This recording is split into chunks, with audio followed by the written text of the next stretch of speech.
कोरेगाव भीमाच्या विजयस्तंभाच्या चौतऱ्यावर गेल्या 2 वर्षापासून 1 जानेवारी रोजी गर्दीचा फायदा घेऊन 1818 साली जातीवादी पेशव्यांचा पराभव करताना शहीद झालेल्या युद्धामध्ये ज्यांचा काही संबंध नाही आणि जातीवादी पेशव्यांचा पराभव करताना शहीद झालेल्या महारवीरांच्या परिवारांशी ज्यांचा संबंध नाही त्यांचा स्वागत आणि सत्कार करण्यात येतो।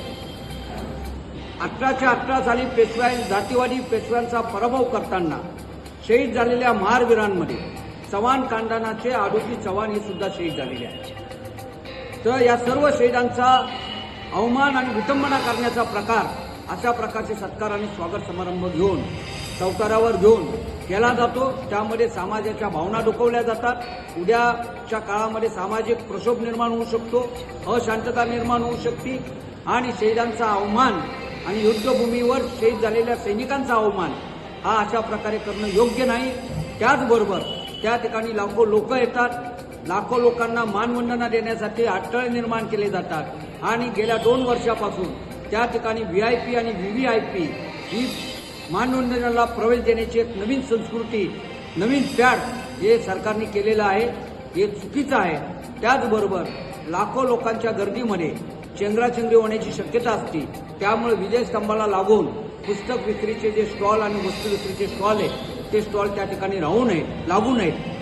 त्यामुळं आज आम्ही पुणेचे कलेक्टर साहेब, पुण्याचे पोलीस आयुक्त साहेब, आयुक्त समाज कल्याण, संचालक भारती यांना कायदेशीर नोटीस भारतीय दलित खोबऱ्याच्या माध्यमाने बजावली आणि त्यांना सांगितलं की चौतऱ्यावर यापुढे कोणत्याही प्रकारचे स्वागत करू नये, सत्कार करू नये, व्हीआयपी संस्कृती बंद करावी, पुस्तकाचे आणि शौचालयाचे स्टॉल हे विजयस्तंभापासून 200 मीटर लांब लावावे, अन्यथा पोलीस आयुक्त, पुण्याचे कलेक्टर, भारतीय संचालक आणि समाज कल्याण आयुक्त यांच्या विरोधामध्ये यापुढच्या काळामध्ये फौजदारी आणि दिवाणी स्वरूपाची कारवाई आम्ही करू असं भारतीय दलित खोबऱ्याच्या वतीनं दिलेल्या कायदेशीर नोटीसमध्ये आम्ही नमूद केलेलं आहे। सर्वांनी 1 जानेवारी रोजी मोठ्या उत्साहानं आणि मोठ्या संख्येनं विजयस्तंभाला मानवंदना देण्यासाठी यावं असं मी आपल्या सर्वांना आवाहन करतो। जय भीम।